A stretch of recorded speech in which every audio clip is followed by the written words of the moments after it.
여러분 특별히 부모로서 자녀를 위해서 기도하는 것 있습니까?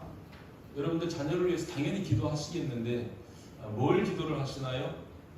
자녀들을 위해서 기도할 때 무엇보다도 우리 자녀들이 좋은 친구를 만났으면 좋겠다.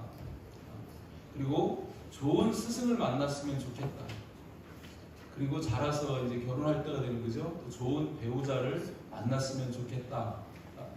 어떻게 보면 우리 기도의 제목이 그런 것들 아니겠습니까? 자녀가 잘 되는 것도 중요하지만 잘 되기 위해서 자녀들에게 필요한 것은 정말 좋은 친구, 좋은 스승, 그리고 좋은 배필 만나는 것 너무 중요하죠? 여러분 우리 자녀들을 위해서 그렇게 기도해 줄 수 있기를 부탁을 드립니다. 그 중에서도 가장 중요한 만남을 꼽으라면 여러분 어떤 만남을 꼽을 수 있겠습니까? 스승과의 만남이라고 저는 그렇게 생각을 합니다. 좋은 스승을 만났을 때 우리 자녀들이 정말 잘 될 수밖에 없는 거죠. 왜 그렇습니까? 스승으로부터 좋은 교육을 받는 것, 교육의 중요성 때문에 그런 것이죠.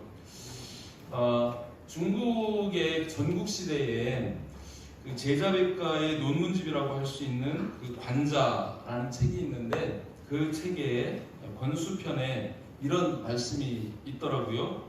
1년에 대한 계획으로는 곡식을 심는 일만 한 것이 없고 10년에 대한 계획으로는 나무를 심는 일만 한 것이 없고 평생에 대한 계획으로는 사람을 심는 일만 한 것이 없다.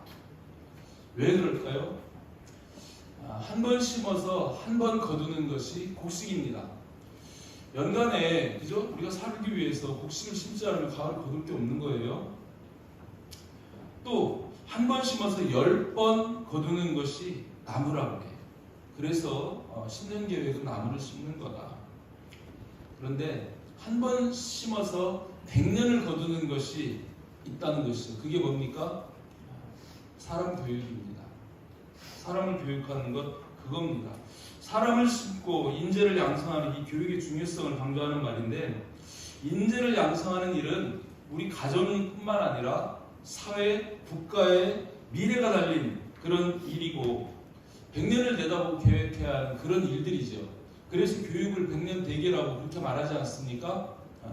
그래서 이 일은 현실적인 당장 눈앞에 어떤 이득을 바라보고 하는 것이 아니라 미래를 위해서 심고 투자하고 해야 되는 아주 중요한 그런 일이라는 것이죠. 이 교육을 통해서 사람이 사람답게 됩니다. 맞습니까? 여러분 우리 사람에게 교육을 빼면 뭐가 되겠습니까? 특별히 또 이 사람만큼 교육에 영향을 많이 받고 교육을 통해서 지대한 변화를 일으키는 그런 존재도 드물죠. 물론 동물들도 교육을 합니다. 그죠? 고양이도 새끼에게 쥐 잡는 것을 가르쳐 줘야 쥐를 잡아먹고 살아요.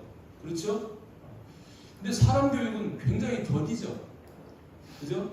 사람만큼 늦게 걷는 동물이 어디 있습니까? 1년이 넘어야 겨우 걸을 둥 말 둥. 그죠? 그 아이들이 태어나서 누워있고 그냥 한번 뒤집어 엎기만 해도 아이고 우리 아들 엎었다고 우리 딸 엎었다고 우리 좋아하는데 개는 나누면 어떻습니까? 소는 어떻습니까? 말은 어떻습니까? 나누기만 하면 몇 시간이 안 돼서 비틀비틀하지만 일어서서 네 발로 걸어보고 그러다 금방 막 뛰는데 사람은 그렇습니까?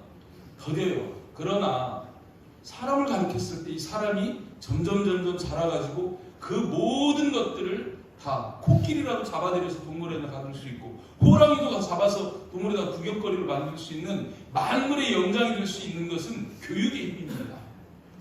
절대로 사람을 가르치는 이 교육의 힘을 동물들이 따라올 수가 없는 거죠. 그죠? 그래서 이 교육은 사람을 사람답게 하는 너무 중요한 그런 일이라는 것입니다. 그런데 요즘 세상에 이 교육이 무너지고 있는 거예요. 심지어 교회도 마찬가지입니다.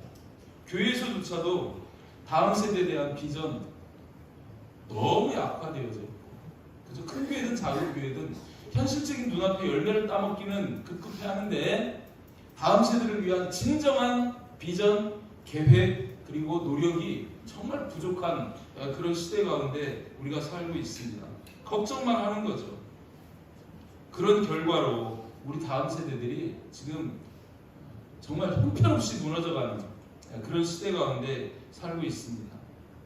어떻게 해야 될까요? 어떻게 하면 될까요? 저와 여러분들이 좋은 선생이 되어야 할 줄 믿습니다. 첫 번째 말씀드리고 싶은 게 바로 그거예요. 우리가 좋은 선생이 되어야 한다라는 것입니다. 선생은 사전을 찾아보니까 이렇게 기록되어 있더라고요. 학예가 뛰어난 사람, 그리고 학생을 가르치는 사람. 그래서 이 선생을 교사, 강사, 티처 이렇게도 이야기를 해요. 그런데 요즘은 이런 선생 강사조차도 밀리죠? 뭐에 밀립니까? 모르면 네이버 찾아보면 되고 유튜브 찾아보면 되고, 그죠? 그걸 통해서 배우고 그래요. 인격적인 선생이 아니라 바로 그런 시대, AI가 선생이 되는 그런 시대 우리가 살고 있죠. 근데 이 선생이라 하면 학생과의 관계를 이야기하는 겁니다. 선생이면은 대치되는 관계가 뭐예요? 학생입니다. 학생이 선생이고 선생님의 학생입니다. 그죠? 그런 관계예요. 이 선생의 주 임무는 뭐냐면 지식을 가르치는 거예요. 지식을 가르치는 거예요. 근데 저와 여러분들은 학교 선생이 아닙니다. 신앙의 선생이 되어야 할 줄 믿습니다. 아멘? 신앙적인, 우린 그리스도인으로서 신앙적인 그런 좋은 선생이 되어야 할 줄 믿습니다. 그런데 선생이 되지 못하는 그런 분들이 많이 있다는 거예요. 히브리서 5장 10절 말씀 보면 이런 지적을 합니다. 때가 오래되었으므로 교회 다닌 지 오래됐는데, 내가 예수 믿은 지 오래됐는데, 그러면 마땅히 선생이 되어야 할 터인데, 그죠? 너희가 다시 하나님의 말씀의 초보에 대하여 누구에게서 가르침을 받아야 할 처지이니, 잘하지 못하는 거죠. 단단한 음식은 못 먹고 젖이나 먹어야 할 자가 되었도다. 우리 신앙을 한번 돌이켜보시기 바랍니다. 내가 교회 다닌 지 오래됐어요. 오래됐는데 지금 성장하고 있는가? 그래서 누군가를 가르칠 수 있는 선생이 되고 있는가? 아니면 아직도 말씀의 초보에 머물러 있는가? 내가 말씀의 초보인지 아닌지를 알 수 있는 방법 간단합니다. 하나님이 누군지 아십니까? 예수님이 누군지 설명할 수 있겠습니까? 성령님이 어떤 분인지 가르칠 수 있겠습니까? 내가 어디서 와서 어디로 가는지, 오늘 권사님도 그 기도 하시는데 아십니까? 내가 이 땅 가운데 무엇을 하며 살아야 하는지, 왜 살아야 하는지 아십니까? 그런 것이 바로 말씀에 대한 초보예요. 초보. 그 초보조차도 대답할 수 없다면 한번 생각해 봐야 되는 거예요.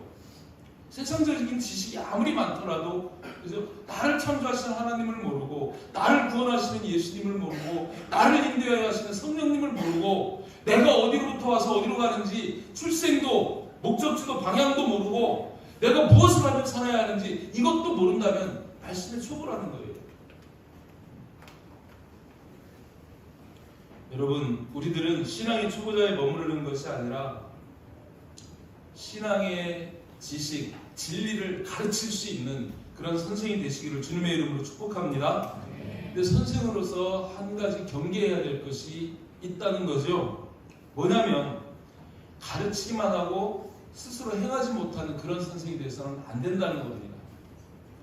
야고보서 3장 1절 말씀에 보면 이런 말씀이에요. 내 형제들아, 너희는 선생된 우리가 더 큰 심판을 받을 줄 알고 선생이 많이 되지 마라. 이렇게 말씀해요. 선생이 많이 되지 말라고 그렇게 말씀합니다. 왜 야고보 제자가 이런 글을 기록했을까요? 당시에 선생이라 하는 서기관들, 바리새인들 특징이 있었죠.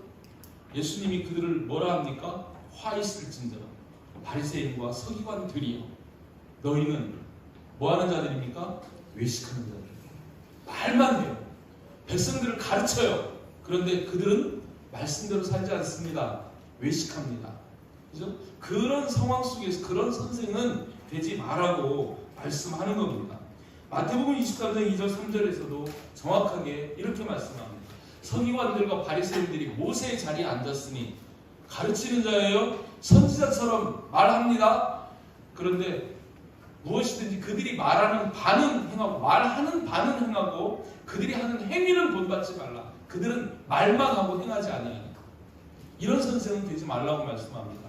우리는 신앙의 선생이 되되 이런 선생은 되지 말기를 주님의 이름으로 축복합니다. 가르치고 행하는 선생이 되고 행함으로 가르치는 그런 선생이 되기를 주님의 이름으로 축복합니다. 두 번째는 할 수 있다면 선생보다는 좋은 스승이 되어야 한다는 것입니다. 오늘 말씀 제목이 선생, 스승, 아버지였어요. 선생은 학생을 가르치는 자입니다. 근데 스승은 개념이 선생님과 조금 다르죠. 스승을 사전에 찾으면 이렇게 기록이 되어 있어요. 나를 가르쳐 인도하는 분입니다. 그러니까 선생과 학생이라는 이 다중관계가 아니고 내게 선생님, 나의 선생님, 그분이 스승이에요. 나를 가르쳐서 가르치는 것으로 끝나는 게 아니고 인도해 주시는 분이 스승이라는 거예요. 이해가 되시죠? 이 관계가 선생과 학생 관계가 아니고 스승과 나, 제자의 관계로 맺어지는 그런 관계일 때 그런 선생님을 스승이라고 이렇게 얘기하는데, 여러분 한번 돌이켜 보시길 바랍니다.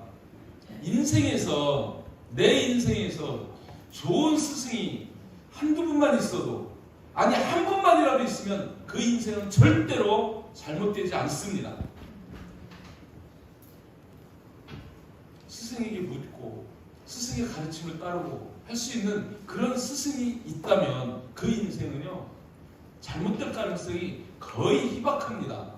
반면에 내 인생에 스승이 없다면 그 인생은 잘 될 확률이 희박합니다. 그렇게 되는 거예요. 그래서 스승이 굉장히 중요한 겁니다.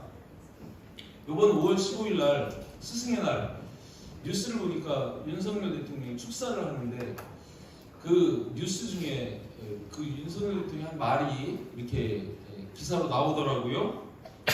이런 글을 읽었습니다. 윤석열 대통령 말이에요. 고마우신 선생님들이 계시지 않았으면 오늘의 저도 없었을 것이다. 그 선생님들이 저에게 사람을 대하는 자세를 가르쳐 주었고 나라에 대한 애국심을 길러주셨고 사회에 대한 책임감을 심어 주셨다. 그래서 오늘의 내가 있다. 이런 얘기예요. 그에게도 많은 선생님들이 있었고 그 선생님들이 윤석열 대통령을 윤석열 되게 만들었다는 거예요. 이 스승님들은 사람들이 하는 자로 가르쳐 주시는 그런 분들입니다. 그래서 인생에서 이 좋은 스승이 있느냐 없느냐는 내 인생을 좌우할 만큼 정말 중요한 일이라는 거죠. 한번 여러분 스스로 질문해 보시길 바랍니다. 나에게 선생만 있었는가? 아니면 스승이 있었는가? 스승이 있는 분들만 아멘. 이 아멘이 이렇게 많이 안 나와요. 잊어버리는 거예요.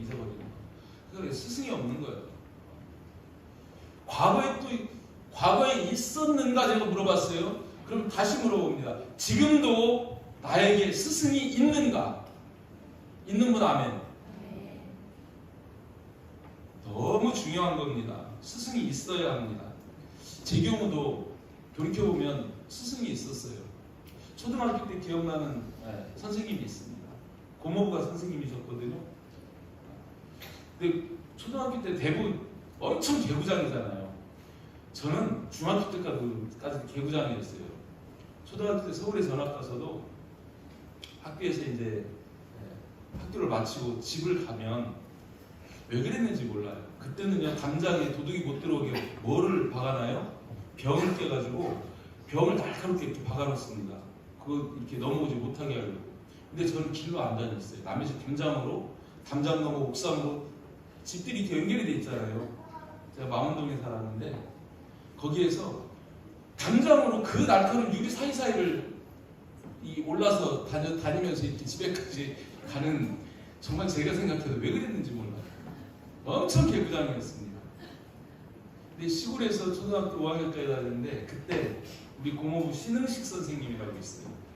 그 선생님이 그런 개구장이를 늘, 난 그분 표정만 생각해도 지금 너무 행복해요. 그 선생님이 저에게 한 번도 화를 안 내세요. 제가 어떤 개구장이 짓을 해도 늘 웃으시면서 그냥 이렇게 쓰다듬어주고 고목을 해서 그랬을까? 나는 그 선생님의 사랑을 엄청 많이 받았던 그 기억이 있습니다. 중학교 때는 이삼지 선생님이라고 국어 선생님이었거든요. 가끔 제가 말씀드리죠. 그 선생님한테는 그걸 배웠어요. 불확실한 지식은 지식이 아니다. 그 말씀을 통해서 무엇든지 분명하고 정확해야 된다. 반듯해야 된다. 그걸 가르쳐 주시는 거죠. 어설프게 아는 것 선무 달린 사람도 안다 그러시면서 분명히 알고 정확하게 알고 바르게 살아라. 그것을 그분에게 배웠습니다. 고등학교 때는 또 윤경일 담임 선생님 3학년 때 8반이었는데 지금은 고등학생들 뭐 20몇 명, 30몇 명 돼서 그때는 최소한 65명이었습니다. 제가 찾아봤어요. 우리 반도 67명이더라고. 3학년 8반이었는데 서울고등학교에 그런 반이 12반이 있었어요. 엄청 많았죠. 근데 그 선생님이 유독 기억에 남습니다. 생물 선생님이었는데 그분도 참 제게 많은 그런 가르침을 주셨던 분들이죠. 또 신앙적으로는 그죠? 기억해보고 꼽으라면 다 꼽아줘요. 나는 여운조 목사님이라고. 청년 때 제가 이단에 빠져가지고 헤매다가 인생 망하고 그랬을 때 갈피를 못 잡고 막 자살기도하고 막 그랬을 때 그 목사님이 1년 내내 제 사업장에 찾아오셔가지고 매일 오전이면 하루에 한 4시간 가까이 오셔가지고 성경을 창세기부터 계시록까지 다시 가르쳐 주신 거예요. 제게 복음의 기초를 완전히 새롭게 성경의 기초를 새롭게 세우신 나 하나 보고 오셔가지고 여자 목사님인데 1년을 와서 성경을 가르쳐 주셨던 그 목사님 덕분에 어쩌면 그 기초 위에 지금 제가 있습니다. 정말 감사한 목사님이시죠. 지금도 살아계셔요. 90이 넘으셨는데 근데 자주 찾아뵙지를 못해서 너무 죄송하고 지금 목회하면서는 우리 박영 목사님이 제게 스승 역할을 하십니다. 어떤 교회를 할까 할 때 그분을 통해서 셀교회를 발견하고 그 지도를 받고 또 제가 정말 판단하기 어려운 문제가 있으면 전화합니다. 목사님 이런 문제가 있어요. 어떻게 할까요? 그럼 그분이 가르쳐 주십니다. 그럼 그 가르침을 따라가는 거예요. 이렇게 스승이 있는 사람은 그죠? 그 스승을 의지하면서 한 걸음 한 걸음 인생을 복되게 살아갈 수 있는 거예요. 여러분들에게 좋은 스승이 있기를 주님의 이름으로 축복합니다. 그런데 여러분 좋은 스승을 만나려면 내 자신이 좋은 제자가 되어야 된다는 거예요. 증거를 대볼까요? 우리의 최고의 스승은 누구시겠습니까? 예수님이죠. 예수님께서 제자들을 부르시는 그 장면을 보면 예수님의 제자들을 보면 좋은 제자인지 나쁜 제자인지 알 수 있는데 마태복음 4장 18절에서 22절 말씀 볼 때 여기에서 그런 말씀합니다. 갈릴리 해변에 다니시다가 두 형제고 베드로라 하는 시몬과 그 형제 안드레가 바다에 금을 던지는 것을 보시니 그들은 어부라.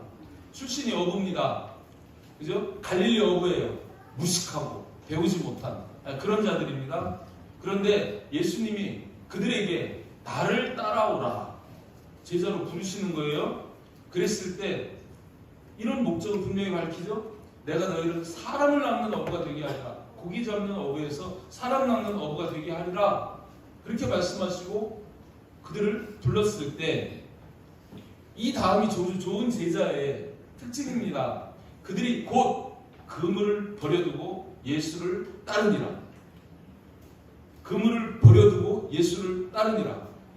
여기에서 베드로하고 시몬만 안드레만 베드로하고 안드레만 그런 데서 아니에요. 이 다음 말씀 보면 거기서 더 가시다가 다른 두 형제고 세베대의 아들 야고보와 그의 형제 요한 그죠? 그들도 배에서 금을 깃는 것으로 부르니 그들이 곧 배와 아버지를 버려두고 예수를 따르니라. 스승이 되는 그 예수님을 모든 것을 던져두고 따르는 이 제자가 정말 좋은 제자라는 것이죠. 이들이 예수님과 3년 반 동안 함께 동고동락하면서 예수님으로부터 연수를 받습니다. 제자 연수 받잖아요. 그 제자 연수 받아도 부족한 거죠. 그랬을 때 성령을 그들에게 주셔가지고 그들이 진정한 예수님의 제자로 거듭나고 제자로 거듭나서 세상에 나가서 복음의 빛이 되는 그런 멋진 제자들이 되는 것을 볼 수 있는 것이죠. 근데 나쁜 제자는, 그죠? 나쁜 제자도 있어요. 마가복음 10장 21절 22절 말씀에 보면 예수께서 그를 보시고 사랑하사 이르시되, 한 청년이 예수님에게 내가 예수를 따르겠습니다, 어떻게 하면 영생을 얻겠습니까? 그렇게 기특하고 이뻐서 예수님께서 그를 보시고 사랑하사 이르시되, 이미 예수님 마음 그를 사랑하는 거예요. 근데 율법을 지켜라, 내가 다 지켰습니다, 내게 한 가지 부족한 것 있다, 가서 내게 있는 거 다 팔아서 가난한 자들에게 주라, 그리하면 하늘에서 보화가 내게 있을 거야, 그리고 와서 나를 따르라, 이렇게 이야기했어요. 베드로, 안드레, 시몬, 야고보, 요한, 이들은 배와 금을 아버지까지도 버려두고 예수를 따랐는데, 이 친구는 어때요? 그 사람은 재물이 많은 거로 이 말씀으로 인하여 슬픈 기색을 띠고 근심하며 예수를 떠나가니라. 나쁜 제자는요, 스승을 따르지 않습니다. 좋은 제자는 어떤 대가를 지불하더라도 스승을 따르는 자입니다. 아멘? 이렇게 예수님이 아무리 좋은 제자라도, 스승이라도 좋은 제자가 되지 못하면 내게 좋은 스승은 생길 수가 없는 거예요. 여러분들이 좋은 제자가 되시기를 주님의 이름으로 축복합니다. 좋은 제자가 된 다음에는 좋은 스승이 돼야 된다는 거예요. 사도 바울처럼. 디모데전서 2장 7절 말씀 보면 바울이 이런 고백을 합니다. 이를 위하여 내가 전파하는 자, 복음을 전파하는 자, 또 사도로 세움을 입은 것은 참말이요 거짓말이 아니니 믿음과 진리 안에서, 곧 복음 안에서 내가 이방인의 스승이 되었노라. 바울은 전도자였지만 그의 정체성은 스승의 정체성을 갖고 있는 거예요. 복음과 진리, 그것을 가르치는 그런 스승이 되었다. 복음 없는 이방인들에게, 죽어가는 그들에게 스승이 되었노라 라고 이렇게 고백하는 것을 보게 됩니다. 여러분, 이 마지막 시대에 특별히 저와 여러분들은 복음의 스승이 되어야 할 줄 믿습니다. 아멘. 복음의 스승이 되시기를 강력히 축복합니다. 아멘. 이 말세에는요, 스승이 있어도 이상한 스승들이 많은 시대예요. 디모데후서 4장 1절 4절 말씀 보면 거기 이렇게 기록하죠. 하나님 앞과 살아있는 자와 죽은 자를 심판하니 그리스도 예수 앞에서, 하나님 앞에서, 예수 앞에서, 또 그가 나타나실 것, 그가 재림하실 것, 그가 강림하실 것과 그의 나라 천국을 두고 엄히 명하노니, 명령이에요. 엄명입니다. 디모데에게 바울이 지금 이렇게 하나님 앞에서, 예수 그리스도 앞에서 그의 강림과 천국을 두고 내게 엄히 명령하노니 너는 말씀을 전파하라. 때를 얻든지 못 얻든지 항상 힘쓰라. 범사의 오래 참음과 가르침으로 경책, 경계, 구원하라. 똑같은 말이에요. 경책하는 것, 경계하는 것, 구원하는 것, 같은 말을 3번씩이나 반복하면서 경책하고 경계하며 구원하라고 이렇게 말씀합니다. 왜 그럴까요? 그 다음 말씀 보면 때가 이르니, 지금 이때를 얘기하는 마지막 때, 사람들이 바른 교훈을 받지 아니합니다. 귀가 가려워서 자기의 사욕을 따를 스승을 많이 둔다는 거예요. 귀가 가려워요. 옆에서 누가 속닥속닥, 이건 하면 돈 돼, 이거 하면 성공할 수 있어, 이거 하면 인기를 끌을 수 있어, 사욕을 따를 스승을 많이 둔다는 거예요. 또 그 귀를 진리에서 돌이켜서 진리를 따라야 하는데 허탄한 이야기를 따릅니다. 없어지고 말 것. 그죠? 잠깐 눈앞에 좋아 보이지만 내게 해가 되는 그런 일들을 따를 그런 스승을 많이 두는 그런 시대가 된다는 것입니다. 이게 말세 시대예요. 오늘 세상 사람들의 현실입니다. 세속적인 성공, 부귀영화에 올인하고 있는 거예요. 영혼은 돌아보지 못합니다. 여러분, 내가 좋은 스승이 되어야 할 줄 믿습니다. 바울이 디모데 후서 2장 2절에 보면 그런 말씀을 하는 거예요. 내가 내게 들은 바를, 내가 많은 증인 앞에서 내게 들은 바를 충성된 사람들에게 부탁하라. 그들이 또 다른 사람들을 가르칠 수 있으리라. 어디로부터 시작됩니까? 바울로부터 시작되는 거예요. 바울이 지금 여기 디모데후서니까 누구에게요?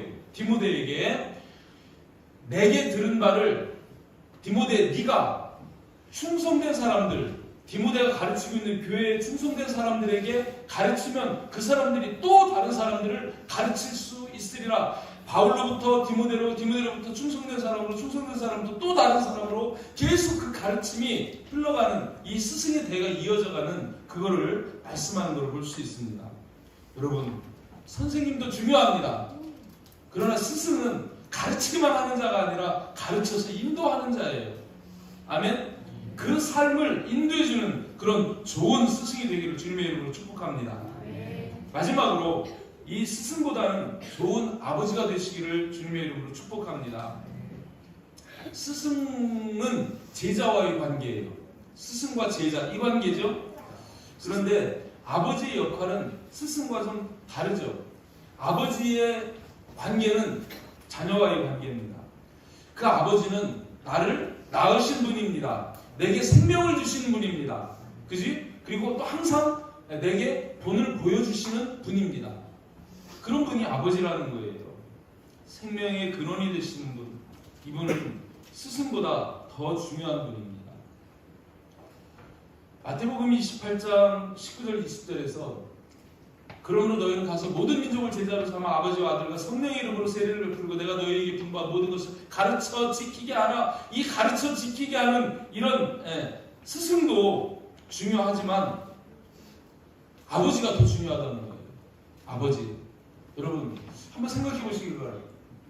스승이 없는 나 하고 아버지가 없는 나 하고 누가 더 불쌍할까요? 스승은 좀 없어도 성경에서도 아버지 없는 고아를 최고로 불쌍한 존재로 이야기합니다. 그죠? 아버지가 없는 것처럼 불쌍한 사람이 없어요. 그래서 아버지가 되어주는 것은 누구에게나 정말 큰 은혜죠. 이 사도 바울 고린도 교회 성도들에게 아버지였습니다. 그들을 자녀같이 여기는 아버지였습니다. 고린도전서 4장 14절 말씀 보면 우리가 오늘 15절 16절 말씀 봤는데 4장 14절 바로 앞에 있는 말씀에서 이렇게 얘기합니다. 내가 너희를 부끄럽게 하려고 이것을 쓰는 것이 아니라 오직 너희를 내 사랑하는 자녀같이 권하려 하는 것이라. 이 바울의 마음은 지금 고린도 교회 성도들에게 대해서 어떤 마음이에요? 아버지의 마음이에요. 아버지의 마음. 그죠? 아버지의 마음. 그리고 이어서 오늘 본문이 이어지는 겁니다. 오늘 본문 고린도 4장 15절 16절 말씀 다시 띄워놓고 볼까요? 자, 한번 다시 읽어봅니다. 시작. 그리스도 안에서 일만 스승이 있으되 아버지는 많지 아니하니 그리스도 안에서 내가 복음으로써 너희를 낳았습니다. 그러므로 내가 너희에게 권하노니 너희는 나를 본받는 자가 되라. 아멘. 스승은 가르쳐 인도하는 자지만 아버지는 항상 본을 보여주고 본받게 하는 자예요. 그리고 생명을 주는 자예요. 복음으로써 내가 너희를 낳았노니 복음을 전해서 생명을 얻게 하고 그 해산의 수고를 통해서 낳은 그 자녀를, 그죠? 자녀되게 하는 그런 자가 바로 부모라고 그렇게 말씀하는 것을 보게 됩니다. 이 말씀은 고린도서 11장 1절에도 있어요. 내가 그리스도를 본받는 자가 된 것 같이 너희는 나를 본받는 자가 되라. 항상 이 아버지는, 그죠? 본을 보이고 본을 받게 하는 자가 아버지입니다. 아멘. 바울 미혼이었어요. 결혼 안 했습니다. 그런데 이 바울에게는 아들들이 꽤 많았습니다. 그죠? 특별히 디모데가 아들이었죠. 고린도서 4장 17절에서 내가 주 안에서, 그죠? 내가 주 안에서 내 사랑하고 신실한 아들 디모데를 너에게 보내었느니. 이 디모데를 아들이라고 이야기합니다. 근데 그 뒤에 말씀 디모데전서 1장 2절 말씀에 보면 믿음 안에서 참 아들 된 디모데에게 편지하는. 죄송한 표현으로 제게도 육신의 자녀들이 있습니다. 육신의 아들이 참 아들이냐, 믿음의 아들이 참 아들이냐. 바울은 믿음의 아들을 참 아들로 표현합니다. 아멘. 우리 자녀들을 참 아들 되게 하시기를 주님의 이름으로 축복합니다. 여러분이 영적 부모가 되어야 된다는 거예요. 내가 영적 부모가 되어서 자녀들에게 본을 보이고 그 본받게 하는 그런 참 부모가 됐을 때 그 자녀들이 디모데나 디도 같은 참 아들이 된다는 거예요. 디도에게도 참 아들이라고 그렇게 표현을 하는데 디도서 1장 4절 보면 같은 믿음을 따라 나의 참 아들 된 디도에게 편지하노니 하면서 디도 참 아들이라고 이렇게 표현을 합니다. 여러분에게 자녀가 있죠? 자녀 있는 부모들 다 있을 거예요. 그 자녀들을 육신의 자녀로만 키우시지 말고 바울이 이야기하는 믿음을 따라 낳는 참 아들, 참 딸이 되도록, 참 자녀가 되도록 양육할 수 있는 부모 되시기를 주님의 이름으로 축복합니다. 바울은 결혼 안 했지만 이렇게 복음으로 낳는 참 아들이 있는 영적 부모 역할을 잘했던 사람입니다. 여러분, 세상에서 최고의 스승은 선생일 수 있고 선생보다는 스승일 수 있지만 스승보다도 아버지가 최고의 스승이라는 거예요. 어떤 아버지가 되어야 할까요? 낳아주고 길러주고 돈 주고 육신의 자녀를 키우는 그런 아버지 아니기를 바랍니다. 근데 요즘 그러지 않아요. 요즘 자녀를 어떻게 키웁니까? 영적인 것에 관심이 있나요? 우리들은 그렇지만 세상 사람을 한번 보시길 바랍니다. 돈에 혈안이 돼가지고, 그죠? 아빠도 돈 벌러 나가고, 엄마도 돈 벌러 나가고, 애들은 어린이집에 맡겨버리고, 학교에다 던져놓으면 끝이에요. 용돈 주면 되고, 학원 보내면 되고, 갔다 오면 피곤해, 말도 할 것도 없어. 그냥 씻고 자고 다음날 되면 또 그렇게 하고, 애들이 어떻게 크는지, 무슨 관심을 가지고 있는지, 내 아들이 어떤 소질을 갖고, 어떤 꿈을 갖고 있는지, 어떻게 미래를 향해 나아가야 하는지, 이런 것도 그냥 막연하지 실질적으로 자세히 현미경을 갖다 들이대고 바라보고 그걸 인도해주는 그런 부모들 얼마나 되겠습니까? 돈 주면 다예요? 먹여주면 끝입니까? 학교 보내주고 학원 보내주면 그게 양육입니까? 아니라는 거예요. 적어도 우리 그리스도인들은 영적 부모가 되시기를 주님의 이름으로 축복합니다. 꼭 그러시기를 주님의 이름으로 축복합니다. 또 할 수만 있다면 우리 자녀뿐만 아니라 복음으로 낳는 디모데와 디도 같은 그런 자녀들도 있기를 축복합니다. 아멘. 육신의 자녀도 중요하지만 영적 자녀들이 있는 것 너무 중요한 거예요. 우리가 왜 다음 세대에 일을 합니까?